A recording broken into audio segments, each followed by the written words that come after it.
Hello dear student, आज हम फिर से आ गए हैं आपके साथ लेकर वही कहानी जो हमने कल शुरू की थी। दादी माँ, क्लास 7 सेकंड लेसन का देखिए दूसरा भाग दादी माँ का हम पढ़ना शुरू कर रहे हैं। ठीक है।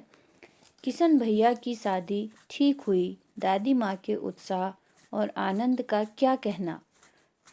अब वो लेखक कह रहा है कि किशन भैया की शादी ठीक हुई और दादी माँ इतनी खुश थी कि उनके उत्साह के बारे में कोई बात कही नहीं जा सकती है। दिन भर गायब रहती, सारा घर जैसे उन्होंने सर पर उठा लिया हो। पड़ोसी ने आती, बहुत बुलाने पर दादी माँ आती। बहन बुरा न मानना, कार परोजन घर ठहरा। एक काम अपने हाथ से न करूं तो होने वाला ही नहीं।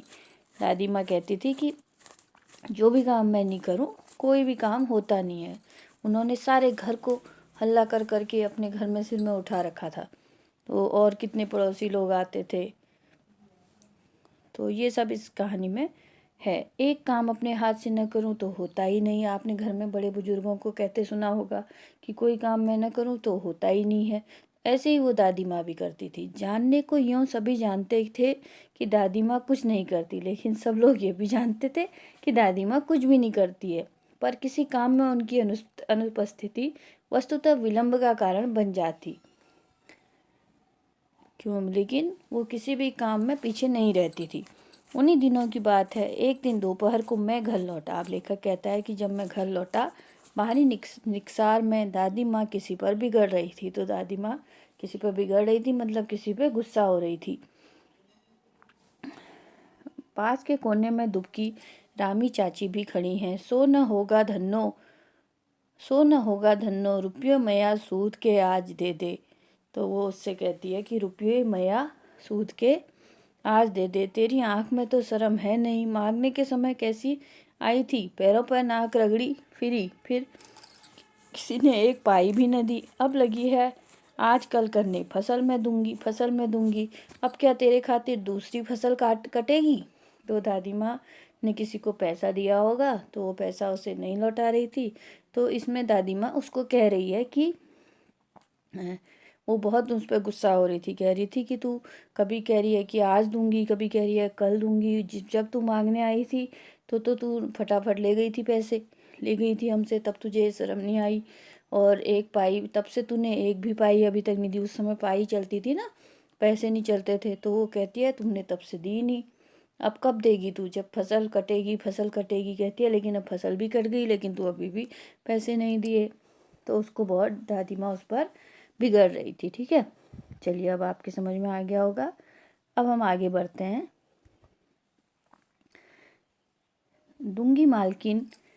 रामी की चाची रोती हुई दोनों हाथों से आंचल पकड़े दादी माँ के पैरों की ओर झुकी। तो जो रामी उनके कोई पड़ोस में होगी, वो उसकी चाची थी।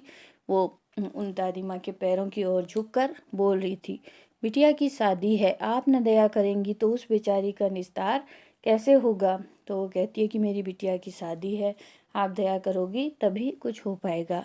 हट हट, अभी नहा कर आ रही हूँ। दादी माँ पीछे हट गई। तो इतने में दादी माँ को और गुस्सा सा आता है, वो पीछे हट जाती है और जोर से कहती है कि हट हट, अभी मैं नहा के आई हूँ। पीछे हट जाती है अपना। जाने दो दादी, मैंने इस अप्रिय प्रसंग को हटाने की गरज से कहा। मैंने दादी से कहा कि खाली दादी ये गलत बात कर रही है, तो इससे बढ़िया मैंने दादी से कहा दादी जाने दीजिए, ये बेचारी गरीब है, दे देगी कभी। तो दादी माँ कहती है चला है मुझे समझाने। तो दादी माँ उससे कहती है, लेखक से, जैसे तुम्हारी दादियाँ भी कहती होंगी कभी, वो कहें बड़ा आया मुझे समझाने वाला, चला है मुझे समझाने।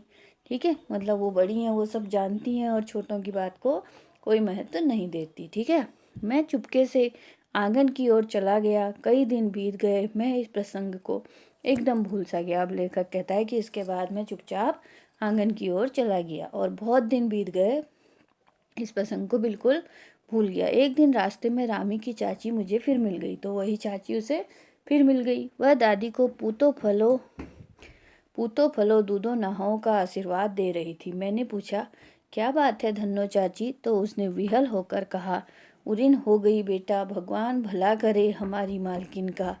कल ही आई थी, पीछे का सभी रुपया छोड़ दिया ऊपर से 10 रुपए का नोट देकर बोली, देखना धन्नो, तेरी जैसे तेरी बेटी वैसी मेरी, 10 5 के लिए हंसाई न हो, देवता है बेटा देवता। उस रोज़ तो बहुत डांट रही थी। मैंने पूछा तो रास्ते में रामी की चाची मुझे मिली। वह दादी को पूतो फलो दूधो नहाओ का आशीर्वाद दे रही थी। मैंने पूछा, क्या बात है धन्नो? तो लेखक कहता है, मैंने उनसे पूछा कि चाची आज तुम क्या बात है, उरीन हो गई बेटा? तो वो कहती है, मैं आज उरीन हो गई हूँ। उरीन मतलब जो मेरे को दादी का जो वो उधारी थी वो जो छूट गई है, मैं अब मुक्त हो गई हूँ उससे। उरीन मतलब उधारी से मुक्त हो गई हूँ, ठीक है, उरीण हो गई हूँ। कहती है ऋण मुक्त हो गई हूँ, भगवान भला करे हमारी माली को। कहती है दादी के लिए कि भगवान हमारी दादी का भला करे। कल ही हमारे घर आई थी और हमारे जो भी उधार बकाया था वो सब उन्होंने माफ़ कर दिया, और ऊपर से 10 रुपए का नोट और दिया कि मेरी बेटी के लिए, ताकि जग में कोई 5 10 रुपए के लिए कोई हमारा मजाक न बनाए। जग हंसाई मतलब मजाक न बनाए। और कहती है वो तो देवता है बेटा देवता। तो मैंने उनसे कहा, उस रोज़ तो बहुत डांट रही थी। मैंने उनसे कहा, वह तो बड़े लोगों का काम है बाबू, रुपया देकर डांटे भी न तो लाभ क्या। तो रामी की चाची कहती हैं कि वो तो बड़े लोगों का काम ही होता है, डांट भी दिया तो उसका क्या लाभ। डांट रुपया भी दिया है उन्होंने तो डांट दिया। मैं मन ही मन इस तर्क पर हंसता हुआ आगे बढ़ गया। अब लेखक कहता है कि मैं ये सोचकर फिर इस तर्क पर हंसता हुआ बढ़ गया। किशन के विवाह के दिनों की बात है। विवाह के 4 5 रोज पहले से ही औरतें रात भर गीत गाती हैं। विवाह की रात को अभिनय भी होता है। वह प्रायः एक कथा हुआ करता था। उसमें विवाह से लेकर पुत्रोत्पत्ति तक के सभी दृश्य दिखाए जाते हैं। सभी पाठ औरतें ही करती हैं। मैं बीमार होने के कारण बारात में ना जा सका। मेरा भाई राघव दालान में सो रहा था। दालान मतलब आंगन में सो रहा था। वह भी बारात जाने के बाद पहुंचा। औरतों ने उस पर आपत्ति की। अब देखो, जब किशन उसका भाई होगा, विवाह के दिनों की बात थी। विवाह के 4 5 रोज पहले ही वहाँ क्या होता था कि रात भर औरतें गाना गाती थी, खूब सारी, जैसे आजकल भी करती हैं। रात में औरतें गाने बजाने होते हैं, अब तो कम होते हैं, लेकिन पहले टाइम में बहुत हुआ करते थे, ठीक है। यह एक कथा ही हुआ करती थी, तो उसमें वो सभी तरह की औरतें अभिनय करती थी। कोई माँ बनती थी, कोई बेटा बनता था, कोई बहू बनती थी, इस तरह से वो लोग करते थे। तो उसमें सभी दृश्य एक एक करके दिखाए जाते थे और सारी औरतें ही उसमें हिस्सा लेती थी।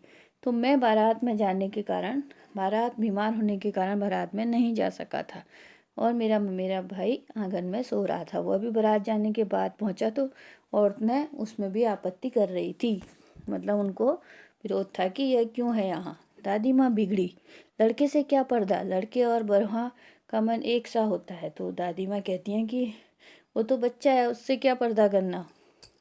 जब औरतें कह रही थी कि ये क्यों है घर में, तो दादी माँ उससे भी बोली कि ये तो, दादी माँ हर किसी से बिगड़ जाती थी। जैसे आप लोग भी कुछ करते होंगे तो दादी माँ उसमें बिगड़ जाती हैं कि ये तो बच्चा है, ये है।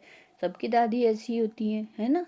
तो इसमें दादी माँ के जीवन की कहानी बताई गई है।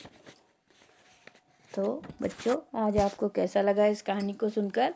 बहुत मज़ा आया होगा। इससे आगे की कहानी हम अब कल पढ़ेंगे पार्ट 3 में, ठीक है। इसी तरह आप बने रहिए, मैं आपको इसके अलावा और भी कहानियाँ सुनाऊंगी, और क्लास की तो हम पढ़ेंगे ही, साथ में अन्य कहानियाँ भी आपको सुनाई जाएंगी। तो फिर आप लोग सब मेरे साथ बने रहिए। हम अब इसके आगे का पार्ट दादी माँ पार्ट 3 कल पढ़ेंगे, ठीक है। ये स्टूडेंट, चलिए, ओके, थैंक यू।